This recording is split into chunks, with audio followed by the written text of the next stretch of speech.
schools all across the globe. Currently, she leads a team covering Western Europe, Italy, and Nigeria, overseeing educational strategies and delivering tailored pedagogical solutions. Rachel is especially in integrated learning and assessment, and she's deeply passionate about growth and innovation in education. Today, she's here to explore the Indian sustainability framework for ELT and demonstrate how it can be applied practically in the classroom. Based on extensive research, this framework helps learners become informed, compassionate, and innovative agents for positive environmental, social, and economic change. It encourages us, as educators, to reflect on our responsibility to cultivate empathy, awareness, and resilience in our students, turning the classroom into a space both for language learning and sustainability. Welcome, Rachel, and please inspire us. Thank you, Susan.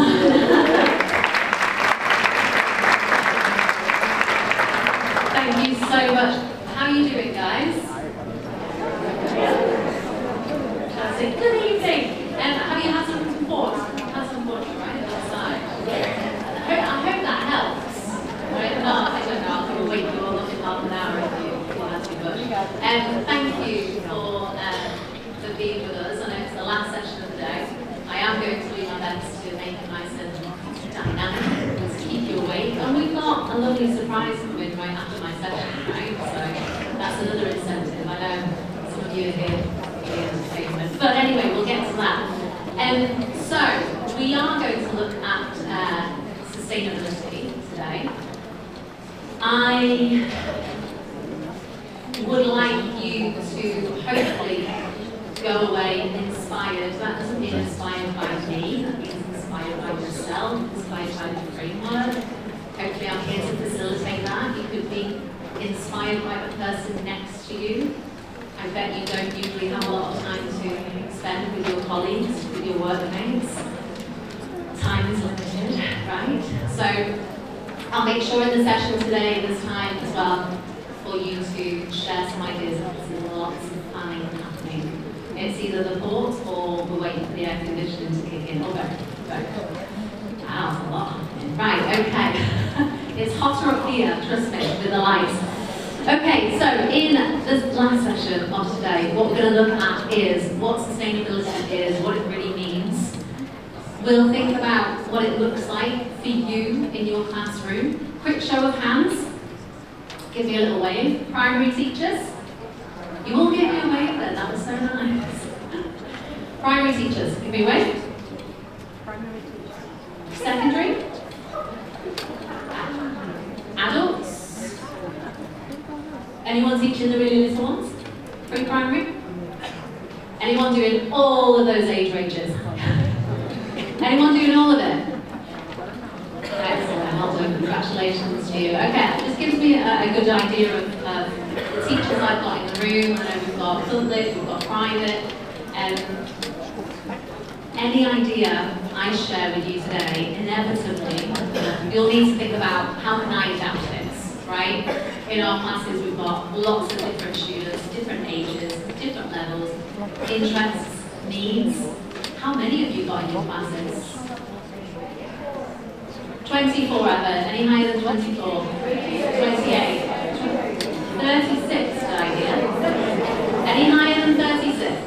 Going once? So, big classes, right? You are just one person. So how can we adapt these ideas? How can we make it work for a big class when we need to? We'll think about all of these things, and then I'll present you to a framework for sustainability. Okay, so that's a little plan for us this evening. So let's think about this, part one, what sustainability is, why it really matters. I wanted to start with this quote.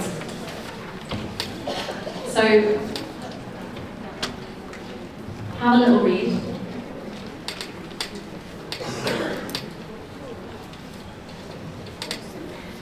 So I thought this was a really nice way to start the session. Why sustainability matters. My little girl is 18 months old, so things like this really resonate with me now as a parent and as a teacher as well. I guess this resonates with you.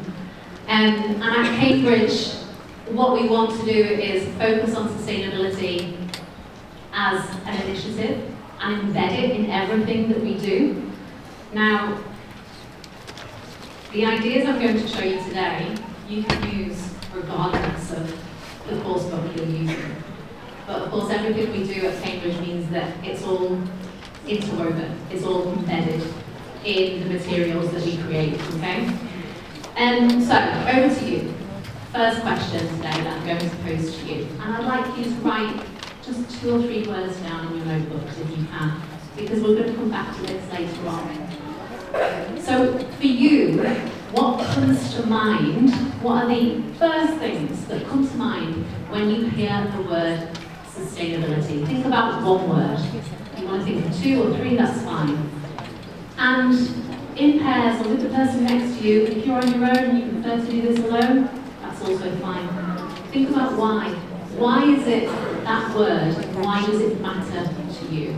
Okay? 2 minutes with the person next to you.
But here you can see in this word cloud the things that came up the most, right? Environment being the big one.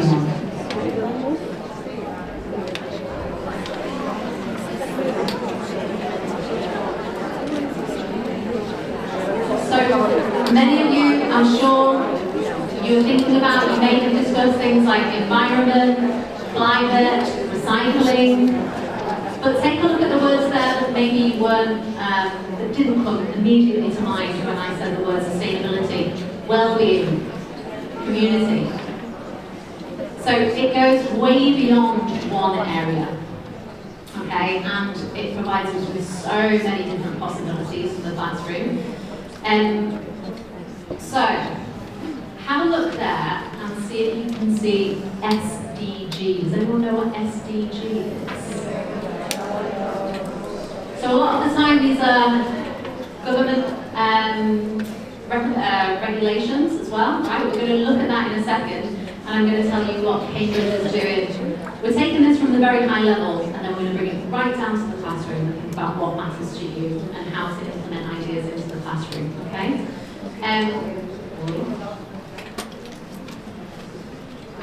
Okay, so I'm now going to show you 3 different pictures. And again, with the person next to you, just have a little bit of a chat.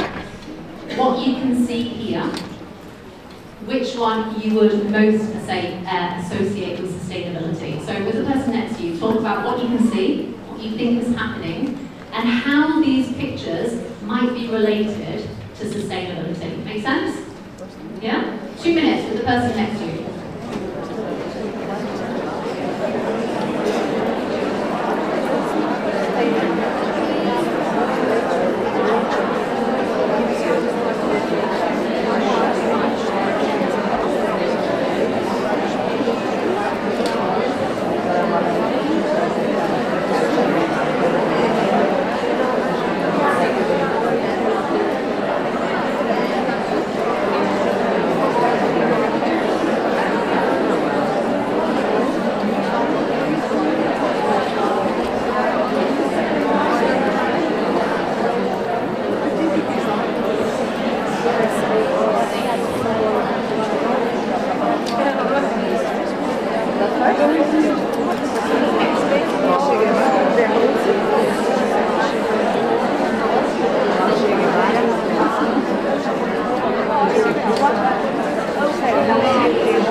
Okay, so number one. We've got volunteers picking up excess farm produce that would otherwise have been thrown away. So these are things that don't make it to the supermarkets. They're just not pretty enough probably. They're usually in a weird shape and they don't make it to the supermarket shelves. So this food will be gifted to people in need. So food banks, soup kitchens, refugees. So this is a nice example here of environmental sustainability. Number two, perhaps a little trickier. So this shows something called the Wisdom Cellar, which is a social project run by a guy in Syria, which brings books to people who might not have access to reading and to books in general. So here we've got a nice example of social sustainability. And last one.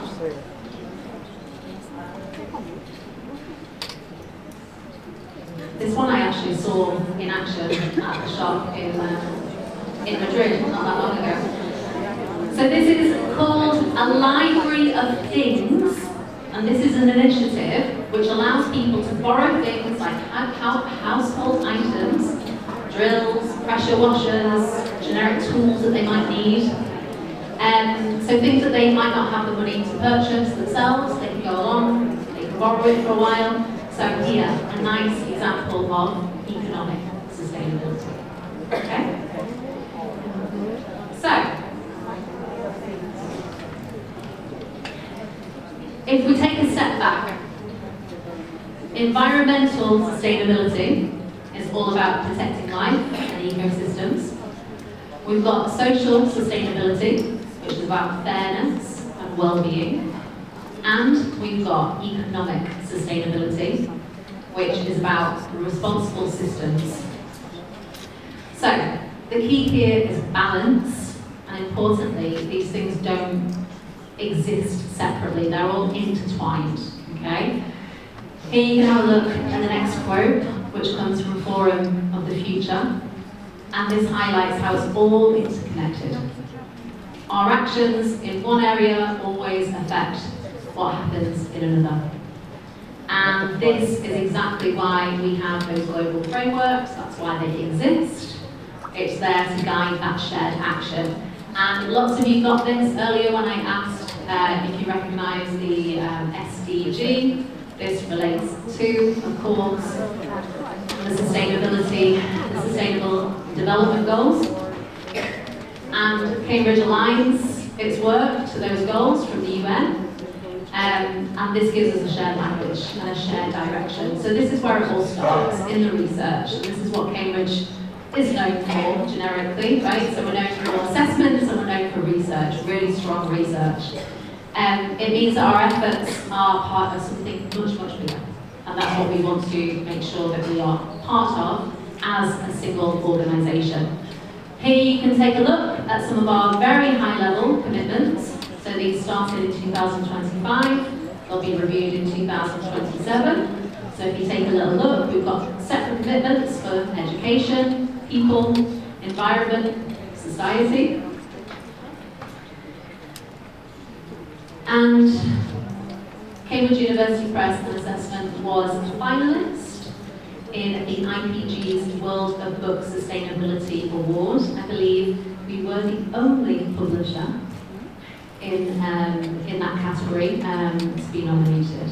Okay, so that shows you what's happening at a very high level, and you're probably saying, okay, Rachel, that's great. What about us? What about our students? What about the classroom? Well, we know this is where it all starts. We know this is where you come in. As teachers, you have enormous influence in the classroom. Through language learning, we can open those doors. So we can use English as that shared language of understanding, empathy, collaboration. And if we want to change the future, we know that we can do that through the classrooms today, right? So what does it look like in the classroom? This is very high level. Let's bring it right down to the classroom level. So have a look at the following definition. When discussing sustainability in English language teaching and learning, this is the broad understanding that we have. Sustainability encompasses the knowledge, skills and attitudes we need to ensure a fairer, brighter future for people and the natural world. So let's move on to the second section and think about what it looks like in our classrooms. I'm going to start with this lovely quote from David Crystal.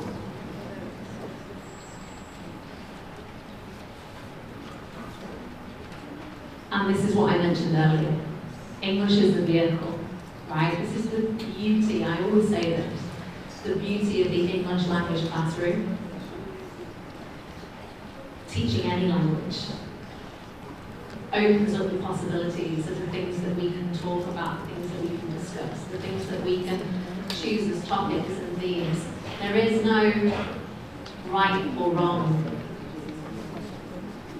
It's about opinion, it's about expressing opinion, it's about having a voice and that voice being listened to. Of course, when we're preparing students for exams, we're thinking about success criteria and how to get a grade, of course. But generally, as English, as a vehicle, as David Crystal said, to express that diversity of views and narratives in global discourse. And I also think that right now, in the place that we are as a society, as a global society, expressing opinions and listening to each other is probably more important than ever. So again, sustainability is a really lovely way that we can do that through the classroom. Okay, we're going to put on our student hats. Are you ready? You are now going to become my class, the biggest class, by the way. I win. You're going to become my class of secondary learners. We're going to do a little activity, and I'm going to demonstrate a way that we can bring sustainability topics to the classroom and think about students' voices and empowering that voice through the classroom. So, take a look at the picture and think. You don't need to talk yet, but think about what you can see. Standard way to start any activity, right, in the classroom. Have a look at the picture. What can you see? Community was mentioned a little bit earlier. So what type of community can you see here? Do communities like this exist where you live? Would you like to live in a place like this? And now, again, well, actually in pairs this time, I would like you to choose a letter from A to C in pairs. Groups of 3 is fine. Choose a letter from A to C, A, B, or C, and choose a number. 1, 2, 3, 4, or 5. There's no tricks here, don't worry. If you choose B3, you're not going to come to the front and do a dance. Don't worry. No tricks.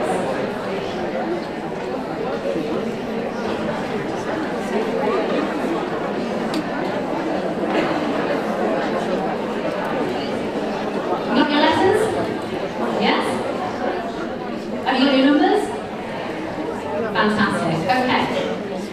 So, I'm going to give you some talking points. Now, talking points is probably something that you've heard of before. A a great way to start discussions in the classroom.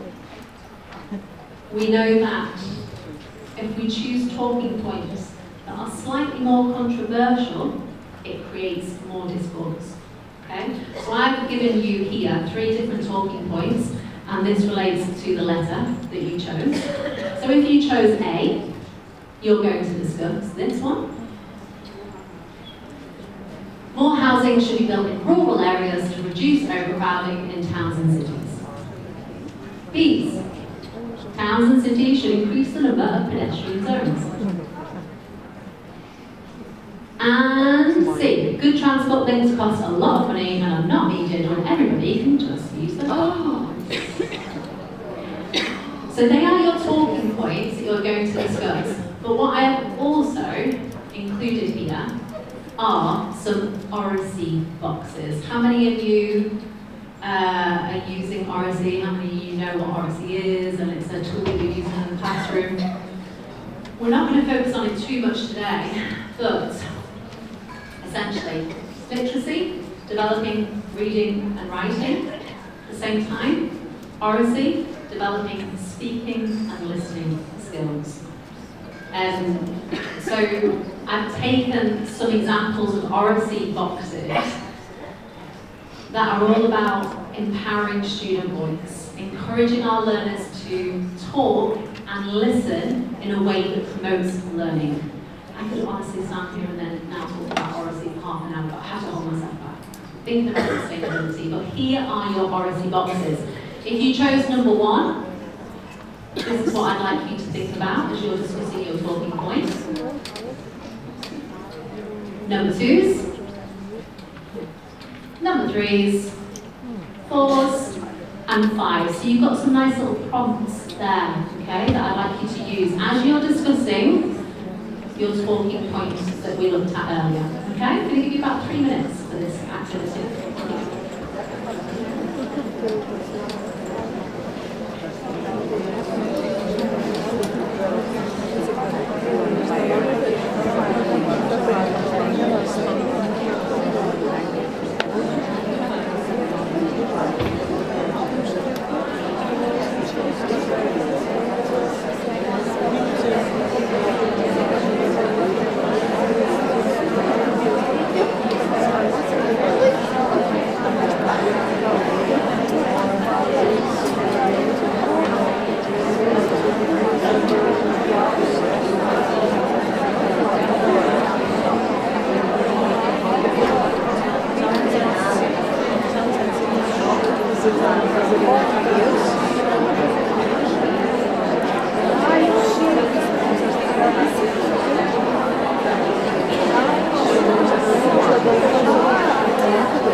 Esses são daqueles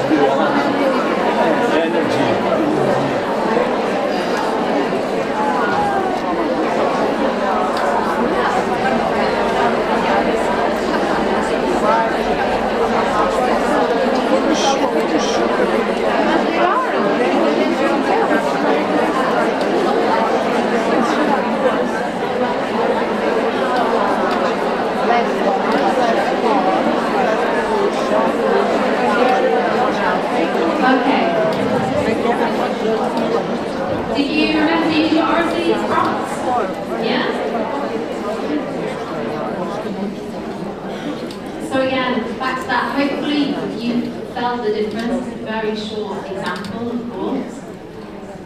But hopefully that just gave us a little taster of the ways that we listen, how we listen affects how we talk. How the person listening to us affects our ability to develop more ideas. She said, so often when we're listening to somebody, we are too busy reloading our verbal gun to actually really listen to what the person's saying to us. Do you see this? I see it. I mean, I do it myself. I'm not an angel with this either. Sometimes when you're in a discussion, you're waiting, you've got something to say, and actually, because you've been so busy thinking about what you're going to say, you forgot to really actively listen. Okay, so just a little taster of how little problems like this can help in the classroom. Keep the learners going, keep them listening, especially when they get to Cambridge exam qualifications. It's as they move up into B2 first, C1 advanced, the examiner is then looking for, are they listening to their partner? Are they developing ideas? Are they responding appropriately? Okay? So it's all relevant. So why activities like this then? As we said, we know that English can be used as a shared language in global discussions. I would even say, and I don't know what the rules are like around, because every centre usually is different, every school is different. If we allow our students to develop their ideas in the first language to start, if that's appropriate, if that's permitted. I always say, obviously depends, but it's a great approach to let the students think in their first language first, and even maybe have a little discussion, and then have a time where English starts, right? How can we develop those ideas into English? Hopefully it's engaging, motivating. I chose those talking points for you. Of course, you're probably thinking that would be interesting maybe for my 13-year-olds who would need to adapt the talking points that we give them. And we know, I mentioned this earlier, sometimes it's required of us. We know that we need to include these things in the classroom. We know that we don't have a lot of time. It's another thing. As I said, with the course books that we have, it's all interwoven into it. And if you're not using Cambridge materials, you can access the framework independently. I'll show you later on. And there are some activity cards that you can access as well, okay? So, how does it fit in with language teaching? If you think about any topic, the hot topics of your course book material: money, well-being, education, jobs, pollution. If you think about any textbook that you've ever used with your students, you think about how sustainability naturally fits in with any of these, right? And so alongside that language teaching, of course, what we're also doing is developing life skills. So we're developing communication and collaboration, critical thinking. We're creating that environment, I love the word flourish, that environment where our students can flourish to the best of their ability and needs and wants. And that, of course, links really well, and I think it links as well to the very first session of the day, where we were thinking about the idea of belonging in the classroom. We think about this idea of global citizenship. So global citizenship is all about belonging to a wider community and really recognising our shared humanity. So, with the person next to you, have a look at this and see if you can fill in the missing one. I'm going to start this at a really difficult level, so I've got a little help for you afterwards. But take a look and see if you can figure it out first.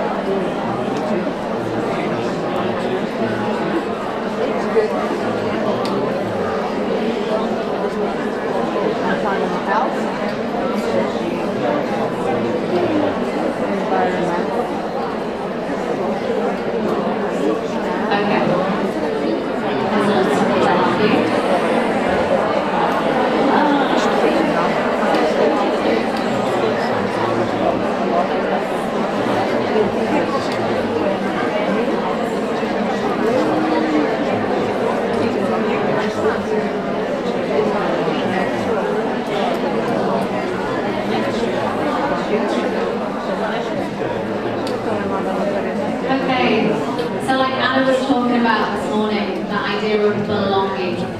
Belonging in our classroom, belonging in our community.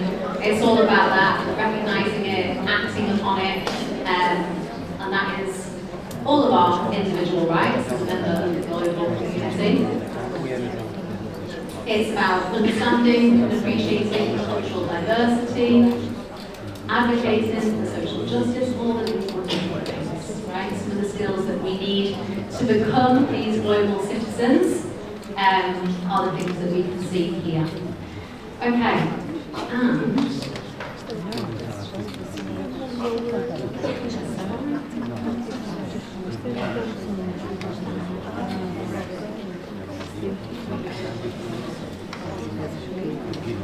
I think the big message here is, because you're probably thinking, yeah, but this is a lot of responsibility, Rachel, there's a lot to do here.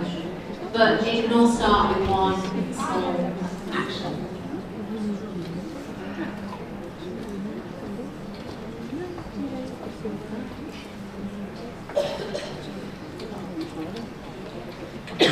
So we don't need big, grand actions to make a change. Small actions matter. I think it's a really important message for our learners, for our students.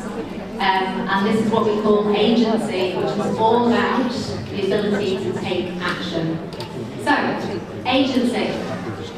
The ability to take action or choose what action to take.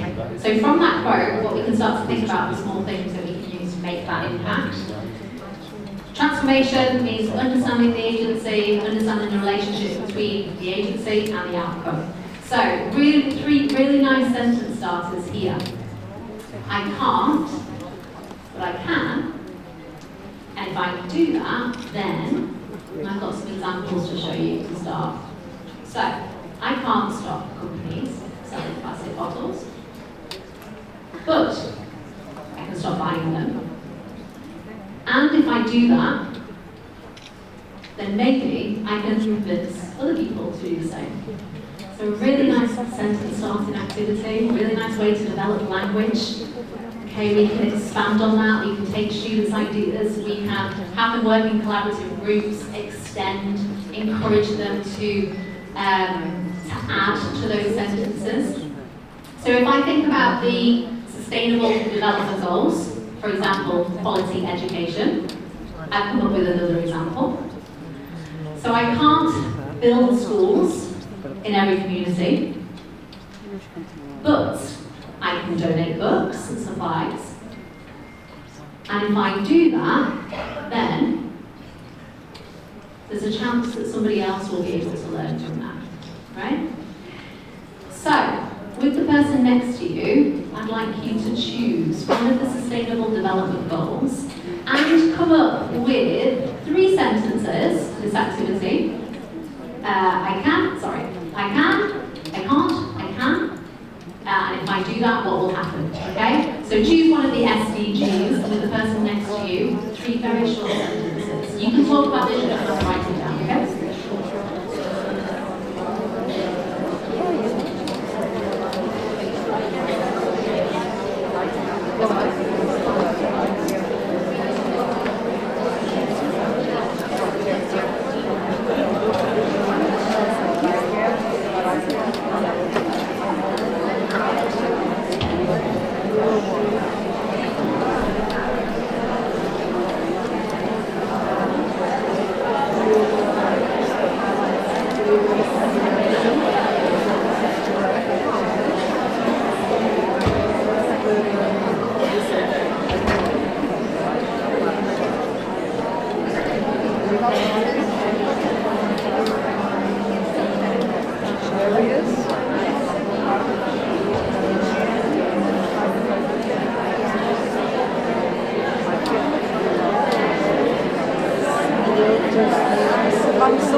They debated, they asked questions.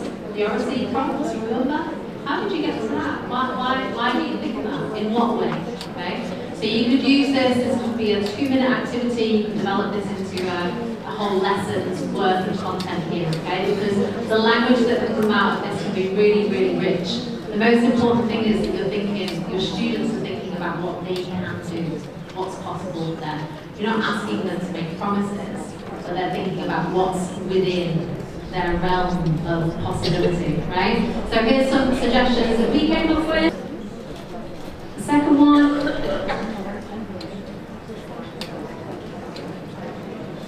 And a third. So again, as a whole class, you can kind of go building up this really lovely, rich language. Okay. So, this comes from one of the activity cards that I was telling you about. So the activities that I'm showing you today, you can download these activity cards. I'll give you the QR code later on to do that. There's a set for young learners, for secondary, and for adults. Okay? Okay, so I really liked that idea, the idea of I can't do this, but what can I do? Because really, thinking about sustainability and thinking about global issues in general, we're thinking about resilience here. We're thinking about the potential for our young learners to feel eco-anxiety. We need to normalise those feelings. Again, we need to help our learners think about I can't change what's happening. For me, that's been a big thing, especially over the last couple of years. I felt powerless to change the things I wish I could change in this world right now. We have to think about what's within my realm of possibility. What can I do as one person and offer that hope. Normalise those negative feelings, give space to express them, and include stories of hope and support them in developing that sense of agency. Okay, so hopefully through these small activities, we can focus in and we can dedicate a little bit of time to all of these. So, the activity card I showed you comes from the Sustainability Framework for ELT. And I'm going to show you that now in the last section of today's session. Okay, into clear, teachable elements. So we've got knowledge, values, innovation, people. Okay, so that's group 1. Stay standing for me if you're able to. Group 2, that's this section here. You can all stand up. Wonderful, you guys have got it as well. You can be group 2. We figured it out. I've been trying to figure this out in my head since I started. People, you guys are going to be planet. So we've got people, planet, and you guys can get away with this. You guys are profit. Okay? So, people, we need a gesture to represent the people. Somebody give me a gesture. Something to represent people. Check in, we've got lots of different.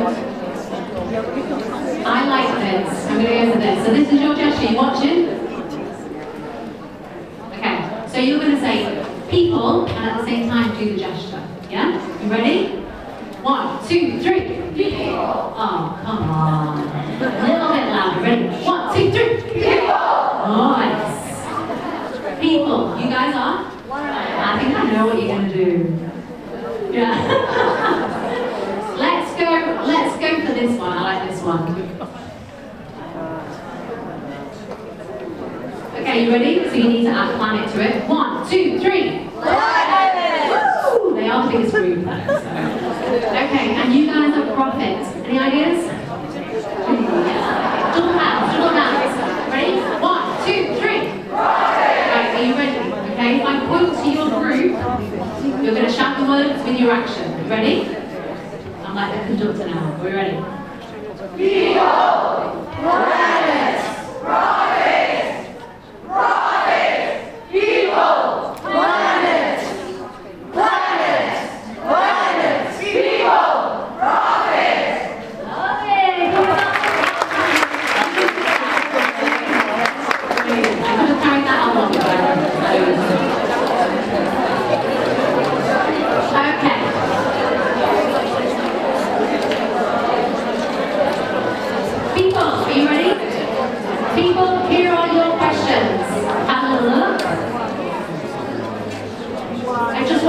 remember one of those questions to talk about, okay? So people, have a look. Remember one of those questions to discuss with your partner. If you want to take a picture, you're more than welcome to, okay? So you're going to discuss this question. Plan it. There's yours.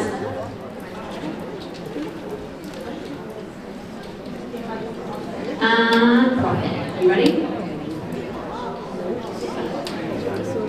Okay, I'll keep flicking back and forth through them to remind you, okay? Well, just 2 minutes with the person next to you.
Was there something about that photo that you thought about, you discussed, that you hadn't considered before?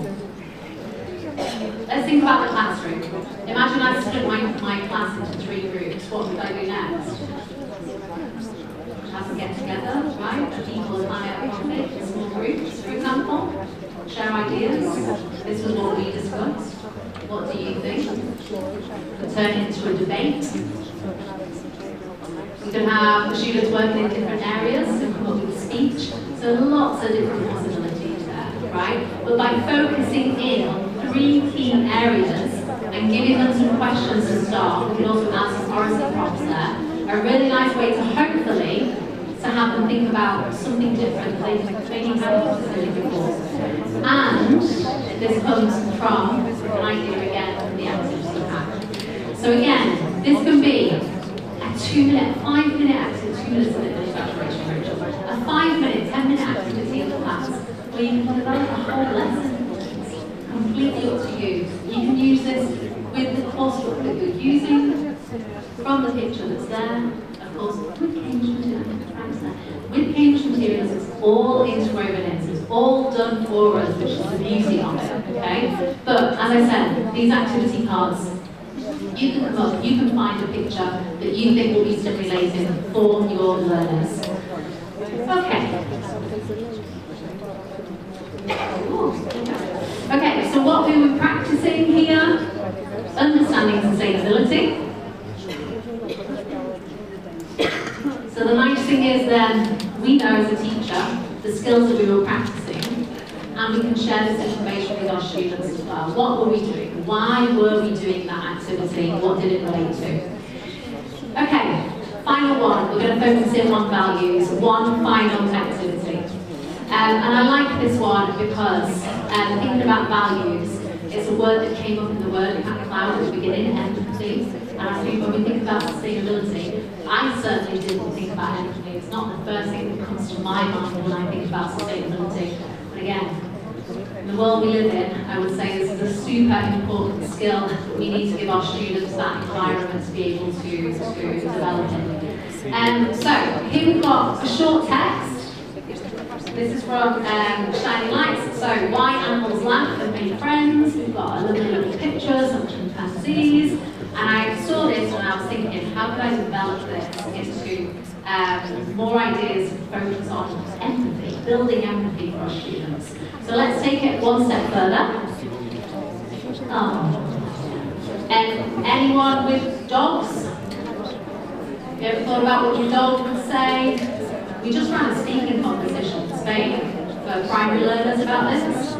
So they had to submit presentations at 2 minutes, and the presentation topic was what would happen if animals could speak, and super hilarious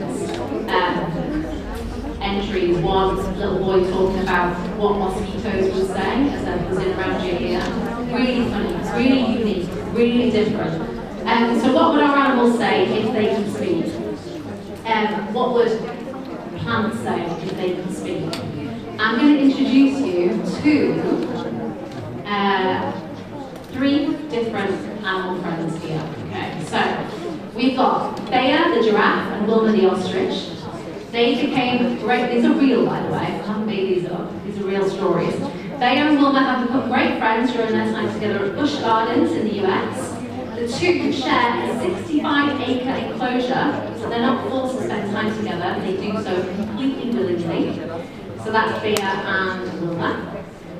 We've got Bubbles the African elephant and Bella the black lab. So despite their huge differences in size, Bubbles the elephant and Bella the black lab have become great friends. Bubbles was brought to the reserve after she was rescued from ivory poachers, and Bella was left there by a contractor for the park. The two are great friends, and Bella likes to use Bubbles as a diving board. And then the final one, Cat and Fox. Cat and the Fox, a curious pair who are regularly spotted by fishermen on the shore of Lake Van in Turkey, and not much more is known about them other than they're regularly seen together, chilling out together. Okay, so here we've got our friends. So let's have a think about if these guys, what would they would say if they could speak, and then I'm going to give you these questions to think about. Okay, so thinking about best friends, thinking about our animal friends. What makes that relationship strong? What feelings are associated with it? Why are these important to keep? So for you, the 3 things that you think about your relationships, what are the 3 absolute essentials to keep those relationships happy? We'll leave it on a real positive note today. So those 3 things, keeping your relationships positive. 1 minute.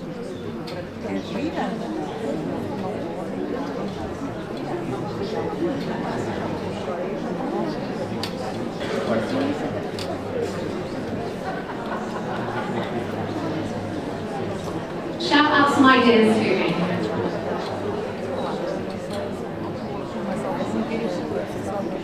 For you guys over here, shout me out some ideas. Respect. Respect. Love. Trust. Presence. Oh, I like that. That's really lovely. Presence. Not physical presence, but being present. Acceptance. Anything different over here? Time? Somebody said time? Yeah? Wonderful. So, with my students, getting them to come up with this vocabulary. What's important to you? What matters to you? If we think about what we can do next with them, so there's some examples. Trust, we definitely mentioned. Empathy, protection, compassion, some companionship that is, and bond. What could we do next? As great English teachers, we can develop this. We can think about how those words can be transformed. We can create a nice little activity for Cambridge English qualification. This is something I used to have my students do at the back of their workbooks. So I used to have them create this table, and then any time a new piece of vocabulary came up, I would say, can you add it there? We might not have time to think about it today, but at some point let's go back to that. Let's think about what the verb is, what the noun is, what the adjective is, and they've got a record then. They're building that up in the back of their workbook. And, of course, we can use this as great practice for part 4 keyword transformation. You know, I'm Cambridge and I've mentioned things like this, right? But if you are, you say to me, Rachel, sustainability, great, wonderful, but I've got to get my students ready for their exams. This is all fitting, okay? Integrated learning. assessment, we can make sure that they have these moments and think about this, okay?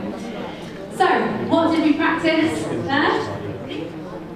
Valuing people, the wider world, we were thinking about empathy, compassion for all life forms, and again, these ideas all stemmed from this activity card. So they were all things that it did not take me a long time to think about how I could develop that in the classroom because the ideas were there in the activity card.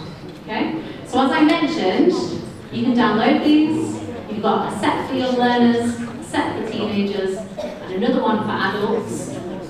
I always recommend these things, print them off. It's not so sustainable, but it is if you're going to use them for a long time, right? Have them as record, bring them out, pull them out, laminate them, keep them for a long time. That is sustainable. And use them when the time's right, when you think it's a nice moment to extend a discussion, to have a moment where the students can give their opinions and empower that voice. Okay, and to finish. This is what it's all about. This is our aim. This is our objective.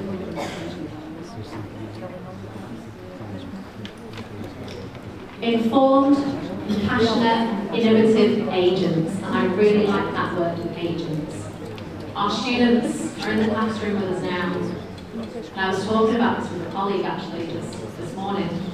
Soon they'll be out in the real world, right? So hopefully they'll be practicing a little bit of what they preach. They'll be out in the world and acting as those informed, compassionate, and innovative agents. So back to the very first question I asked you at the start of the session, which was, what comes to mind when you hear the word sustainability?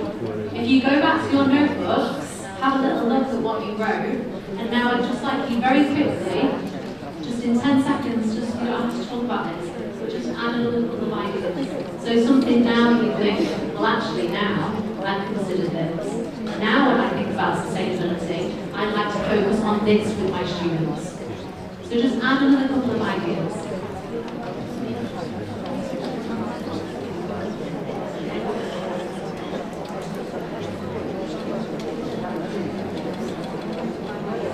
And this is a big question maybe, but you can have a think about this now as we have some great entertainment, and hopefully you can continue thinking about this through the conference, because for me, this is the most important thing. That when you have the opportunity to come along to days like this, to whole weekends like this, a great input, we also think, what am I going to try?